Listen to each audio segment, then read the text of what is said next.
नमस्कार, स्वागत है आपका सफल किसान में। मैं हूं अंटू सिंह। सफल किसान एक ऐसा कार्यक्रम है जिसके माध्यम से हम आप तक पहुंचाते हैं किसानों की सफलता की कहानियां। ये वो किसान हैं जो कि कृषि स्टार्टअप, पशुपालन या फिर खेती में नए नए प्रयोग करने के लिए जाने जाते हैं। आज के हमारे ऐसे ही सफल किसान हैं पवन कुमार कुशवाहा, जो कि वैसे तो विदेश में यानी ऑस्ट्रेलिया में एक अच्छी खासी नौकरी करते थे, लेकिन उनका मन था स्वदेश में और इसीलिए वापस वो भारत लौटे और कृषि के क्षेत्र में, पशुपालन के क्षेत्र में उन्होंने अपना हाथ आजमाया। हालांकि शुरुआती दौर में उन्हें काफ़ी नुकसान भी झेलना पड़ा और यहाँ उनका मार्गदर्शन किया कृषि वैज्ञानिकों ने और उन्हें बताया कि कैसे वर्मी कंपोस्ट को अपनाकर वो इस राह में सफलता हासिल कर सकते हैं, अपनी आय में वृद्धि कर सकते हैं। पवन कुमार कुशवाहा ने इन वैज्ञानिकों की सलाह पर काम किया, आगे बढ़े और आज बन गए हैं हमारे आज के सफल किसान।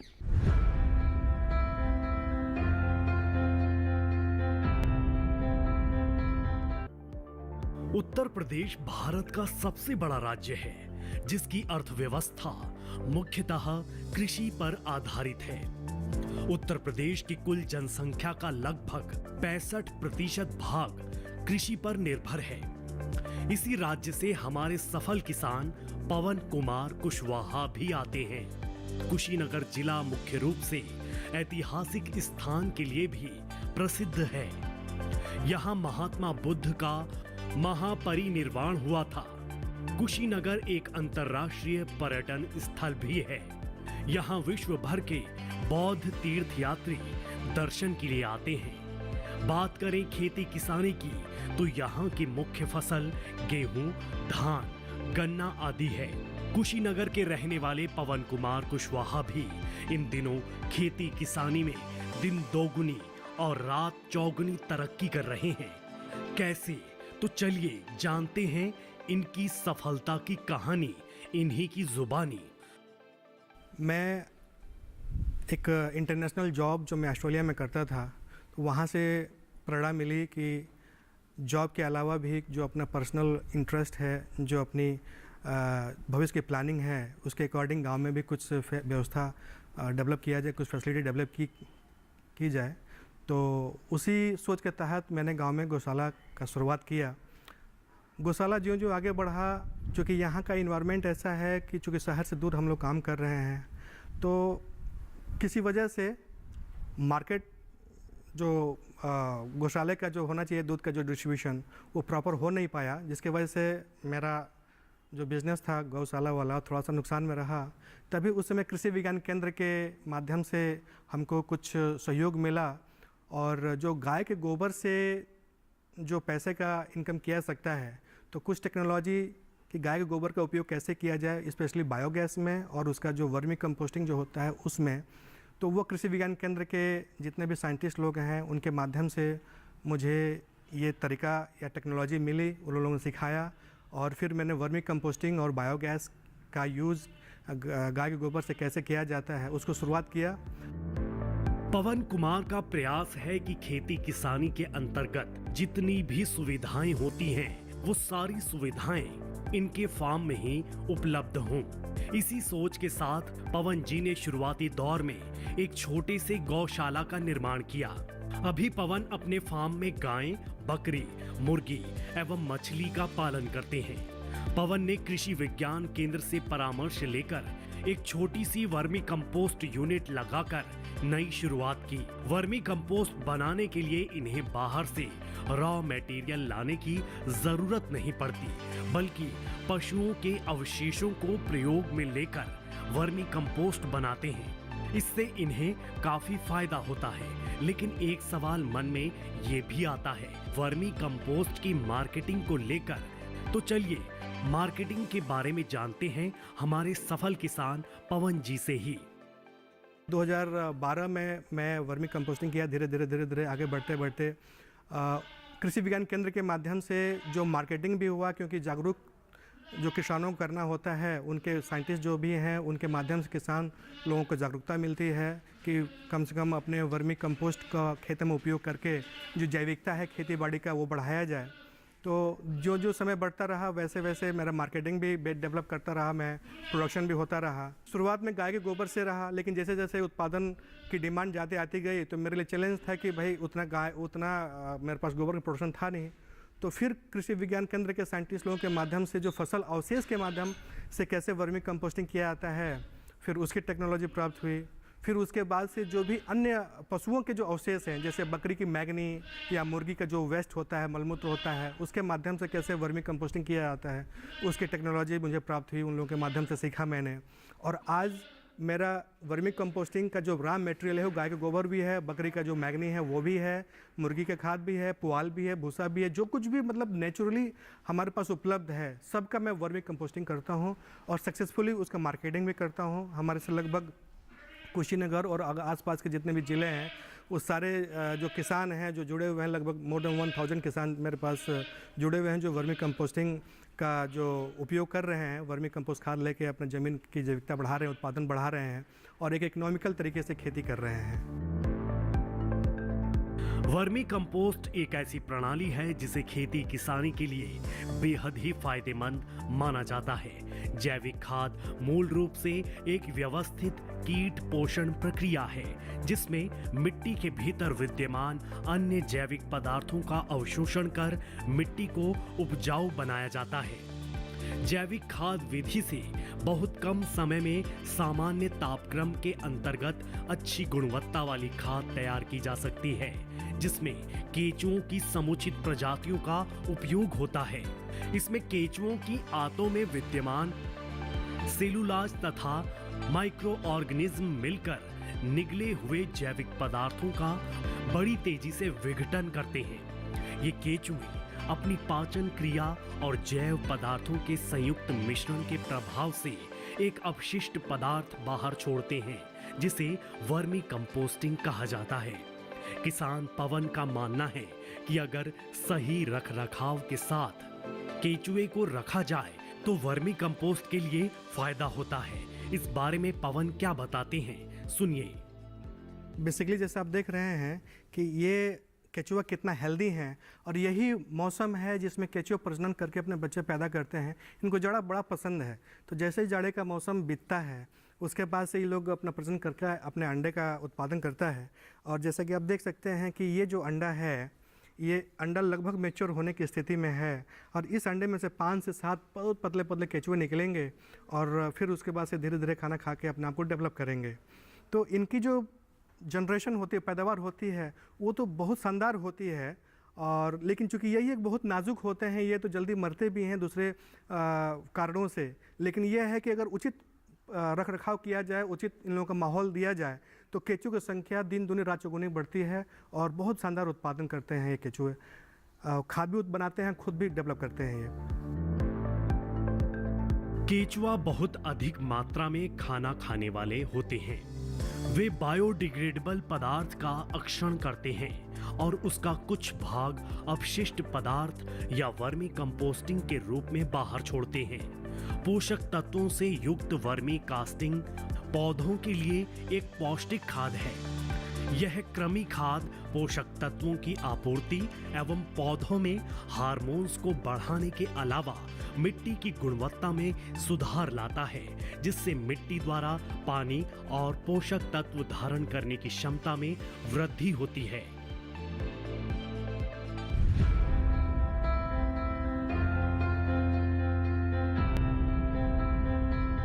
इसी के साथ ही सफल किसान में यहाँ वक्त एक छोटे से ब्रेक के बाद जब वापस आएंगे तो वर्मी कंपोस्ट यानी केंचुआ खाद के बारे में और विस्तृत जानकारी आप तक पहुँचाएंगे। कहीं मत जाएगा, देखते रहें सफल किसान।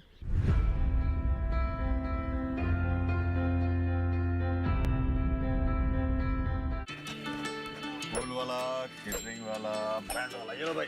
बैंड बजेगी पापा, अगर गड़बड़ हुई तो गए पैसे। अरे नहीं रे, बैंक संभाल लेगा। कैसे? मैंने पॉजिटिव पे सिस्टम पे रजिस्टर किया है। बैंक को चेक्स और बेनिफिशियरीज की जानकारी दे दी है।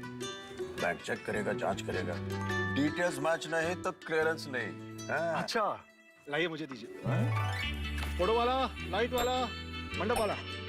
आरबीआई कहता है जानकार बनिए, सतर्क रहिए। बिल्कुल सही कह रहे हैं।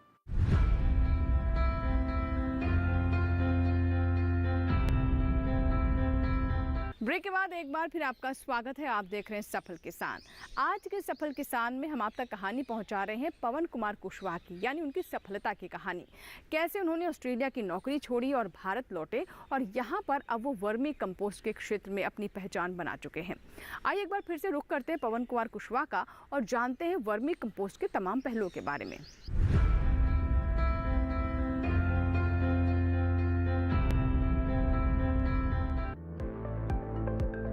वर्मी कंपोस्ट एक प्राकृतिक उत्पादन प्रक्रिया है जो कीटाणुओं के सहयोग से जैविक अपशिष्टों को कंपोस्ट बनाने का काम करती है। यह एक पर्यावरण सौहार्दपूर्ण प्रक्रिया है जो कृषि उत्पादन को बढ़ावा देती है और जलवायु परिवर्तन से लड़ने में मदद करती है।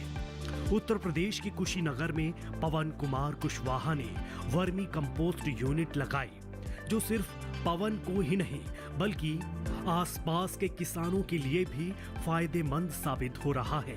सफल किसान पवन का मानना है कि मिट्टी की सेहत के लिए रासायनिक खाद को छोड़कर ज्यादा से ज्यादा जैविक खाद का प्रयोग करना चाहिए, जिससे मिट्टी की उर्वरता काफी अच्छी होगी और फसल भी अच्छी होगी। इनका मानना है कि मिट्टी की सेहत को सुधारने के लिए केचुआ काफी उपयोगी है।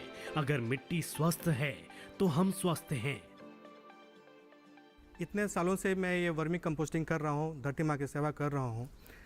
जो मुझे अनुभव मिला है उस अनुभव के आधार पर मैं इतना तो कह सकता हूँ कि अगर मिट्टी का स्वास्थ्य सुधारना है तो सबसे बढ़िया जो साधन है वो ये केचुआ है। इससे बेहतर कोई संसाधन नहीं है केचुआ के अलावा जो मिट्टी के स्वास्थ्य को सुधार सके। अगर मिट्टी स्वस्थ है तो हम स्वस्थ हैं, इसलिए कम से कम इस केचुए के महत्व को पहचाना जाए। हम ये कहते हैं कि केचुआ गाय का पूरक है।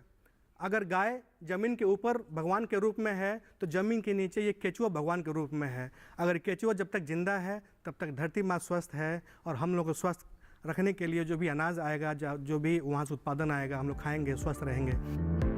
अधिक पैदावार की चाहत में किसान खेतों में रासायनिक खाद की मात्रा बढ़ा रहे हैं, लेकिन इन रासायनिक खाद से पर्यावरण और मानव स्वास्थ्य पर नकारात्मक असर पड़ रहा है। यह सामान्य तौर पर होने वाली खेती से अलग है और इसमें जैविक खाद का ही प्रयोग किया जाता है। इसी वजह से जैविक खेती में वर्मी कंपोस्ट का काफी महत्वपूर्ण स्थान है। इसका उपयोग तब और आसान हो जाता है जब पशुपालन के साथ किसान खेती करते हैं। हमारे सफल किसान पवन का मानना है कि अगर किसान वर्म फार्मिंग पर ध्यान दें तो इससे मिट्टी की सेहत में सुधार के साथ किसान की आय में भी वृद्धि होगी। तो अमेरिका जैसे कंट्री में जो लोग थोड़ा जागरूक हैं तो वो लोग वर्म फार्मिंग करते हैं और वही वर्म्स जाके मिट्टी में डालते हैं और लगातार, चूँकि मिट्टी में भी इनका प्रोडक्शन होता रहता है, तो 3 से 4 साल में, 5 साल में जो मिट्टी जो बीमार हो चुकी होती है ना, बंजर हो चुकी होती है, वो दोबारा का उसमें जीवन आ जाता है, जान आ जाता है और वो दोबारा सजीव हो जाती है। और जब मिट्टी सजीव हो गई तो वहाँ पे ऑटोमेटिकली जो वातावरण का जो पेड़ पौधा है, जो इकोसिस्टम है, वो खुद ब खुद अपने आप सुचारू रूप से अपने नेचुरल वे में काम करने लगता है और पूरा का पूरा जो इकोसिस्टम है डेवलप हो जाता है, स्वस्थ हो जाता है। तो इसलिए वर्म फार्मिंग भी एक कंसेप्ट है जो अपने भारत में लोगों को जानना चाहिए, करना चाहिए। पवन कुमार कुशवाहा अपने गांव में ही पशुपालन के साथ साथ खेती भी कर रहे हैं और वर्मी कंपोस्ट यूनिट भी लगाए हुए हैं।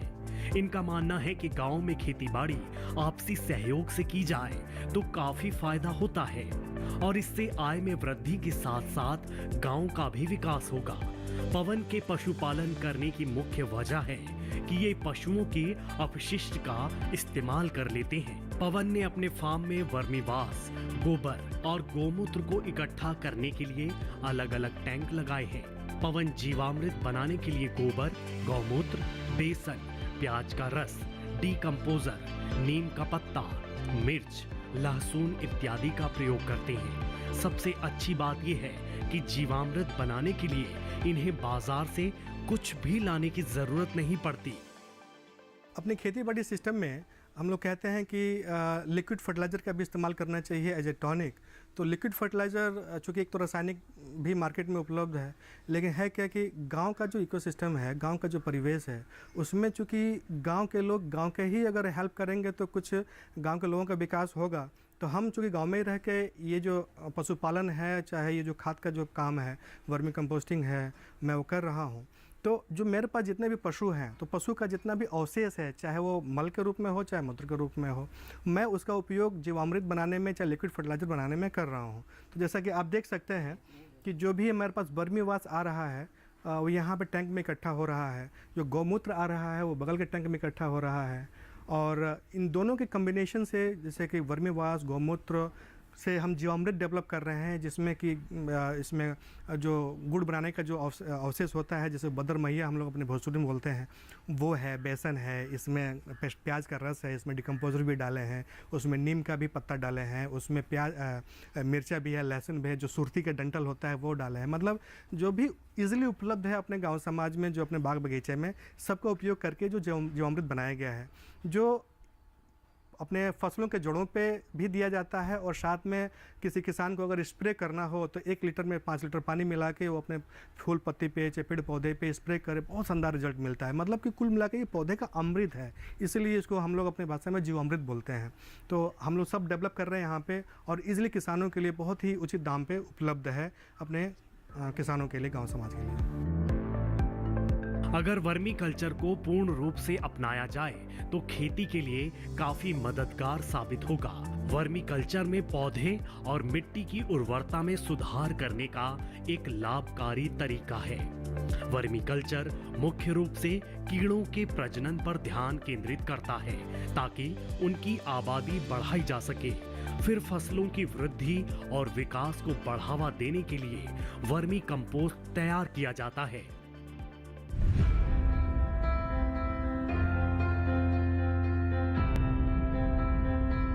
इसी के साथ ही सफल किसान में यहाँ वक्त है एक और छोटी सी ब्रेक का, लेकिन ब्रेक के बाद जब वापस आएंगे तो हम आपको बताएंगे कि कैसे पवन कुमार कुशवाहा ने इंटीग्रेटेड फार्मिंग को भी अपनाया है। जानेंगे इसके बारे में भी इस छोटे से ब्रेक के बाद। कहीं मत जाइएगा, देखते रहें सफल किसान।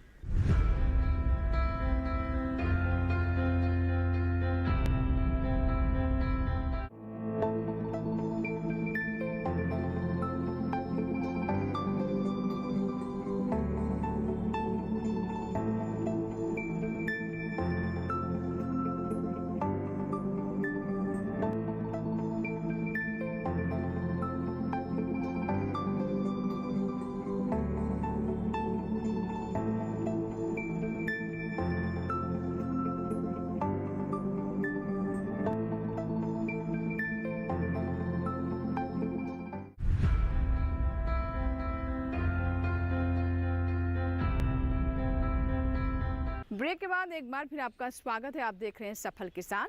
आइए एक बार फिर से रुख करते हैं पवन कुमार के फार्म का, जहां पर वो एकीकृत कृषि प्रणाली को भी अपनाते हैं। जी हाँ, ये एक ऐसी विधि, एक ऐसा तरीका है कृषि का जिसमें तमाम घटकों को साथ लेकर हमारे किसान आगे बढ़ सकते हैं और अपनी आय में वृद्धि कर सकते हैं। कैसे की जाती है एकीकृत कृषि और कैसे इंटीग्रेटेड फार्मिंग से पवन कुमार कुशवाहा को लाभ हो रहा है, आइए जानते हैं विस्तार से।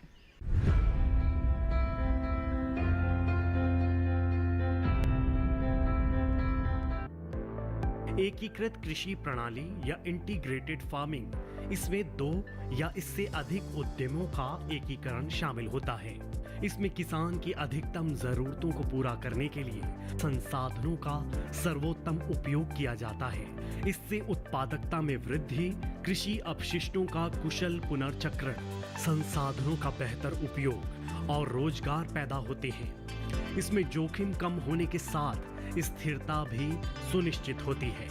एकीकृत कृषि प्रणाली का उद्देश्य संबंधित उद्यमों के साथ फसलों की गहनता और विविधीकरण के आधार पर प्रति क्षेत्र प्रति समय उपज को अधिकतम करना है।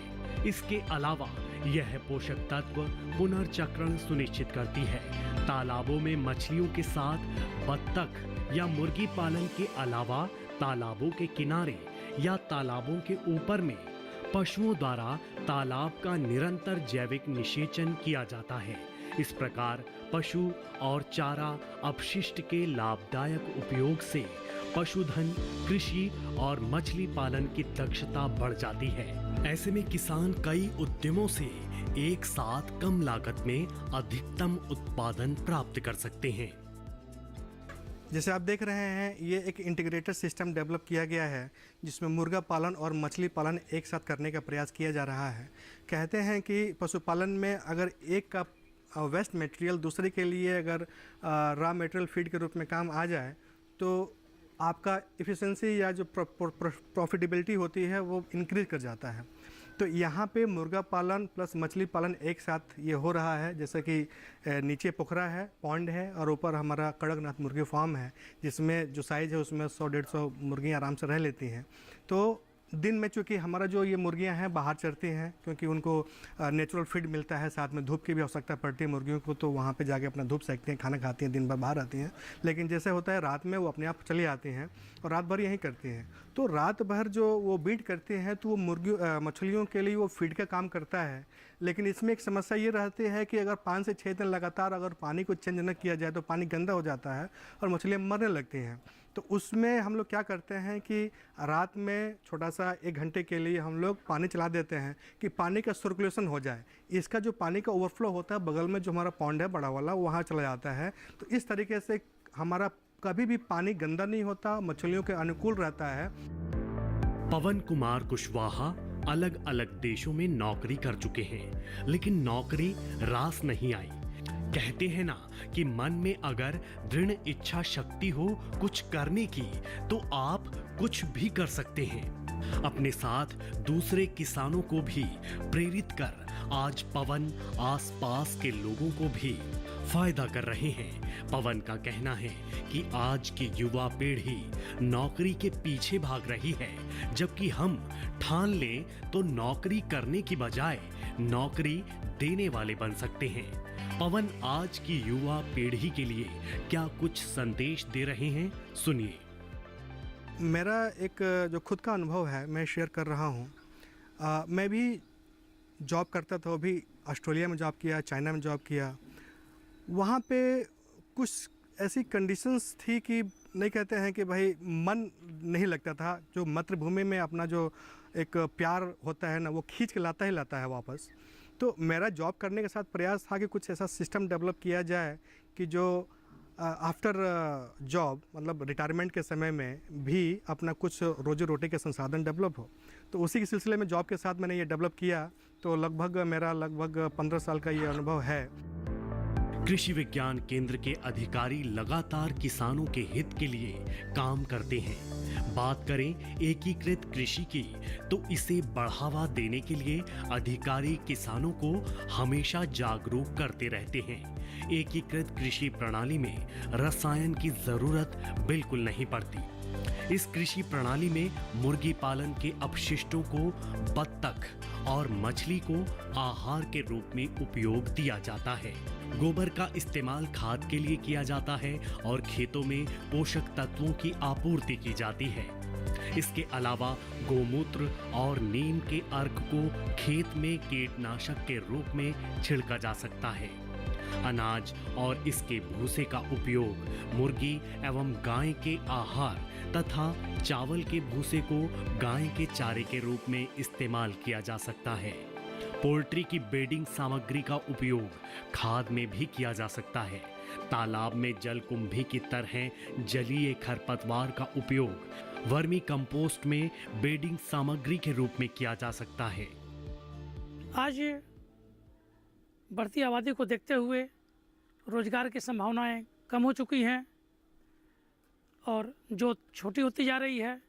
तो ऐसे में हम यही सलाह देना चाहेंगे कि किसान भाई जो एकीकृत कृषि है, एकीकृत कृषि को बढ़ावा दें।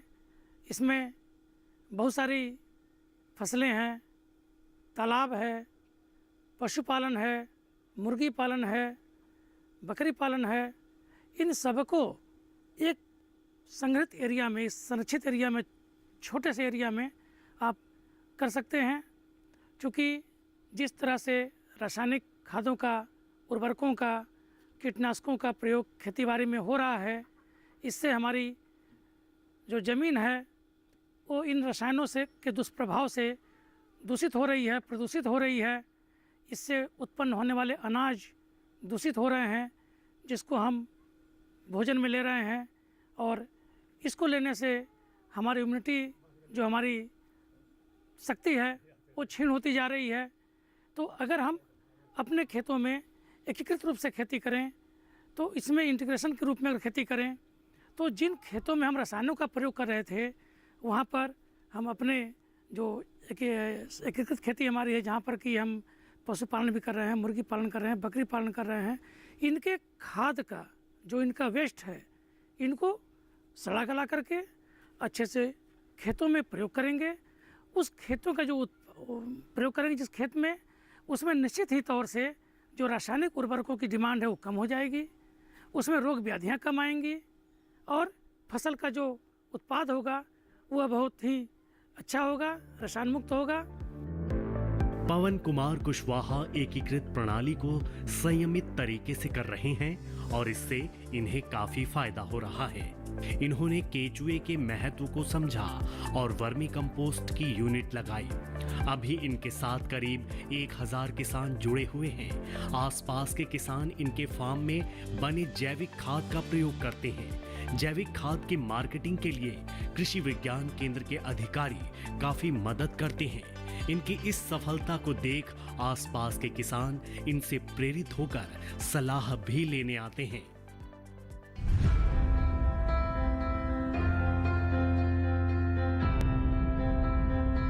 तो ये था हमारा आज का सफल किसान, जिसमें आपने जाना कि पवन कुमार कुशवाहा ने कैसे सफलता हासिल की।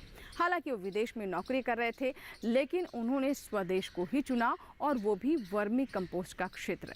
आशा करते हैं कि उनकी सफलता की कहानी से आपको भी ज़रूर प्रेरणा मिलेगी। अगर आपके कोई सुझाव हैं या फिर आप चाहते हैं किसी किसान की सफलता की कहानी हम कार्यक्रम में आपके लिए लेकर आए, तो आप हमें ईमेल करें, पत्र भी लिख सकते हैं। हमारा ईमेल आईडी है safalkisan@gmail.com। पत्र लिखने के लिए हमारा पता नोट कर लें। हमारा पता है सफल किसान, कमरा नंबर 77, CPC, दूरदर्शन, खेलगांव, नई दिल्ली 110049। आपकी ईमेल्स, आपके पत्रों का हमें इंतजार रहेगा। सफलता की कुछ ऐसे ही प्रेरणादायी कहानियों के साथ फिर होगी आपसे मुलाकात, लेकिन आप बने रहें दूरदर्शन किसान के साथ। नमस्कार।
Of the wild.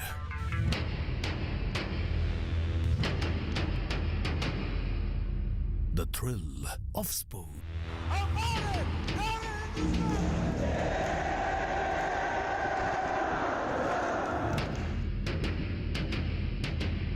The depth of creativity. Get ready to fill your senses. Join us on DD Morning Show, Monday to Friday, 8 AM. सिर्फ DD नेशनल पर, देश का पहला चैनल, देश का अपना चैनल।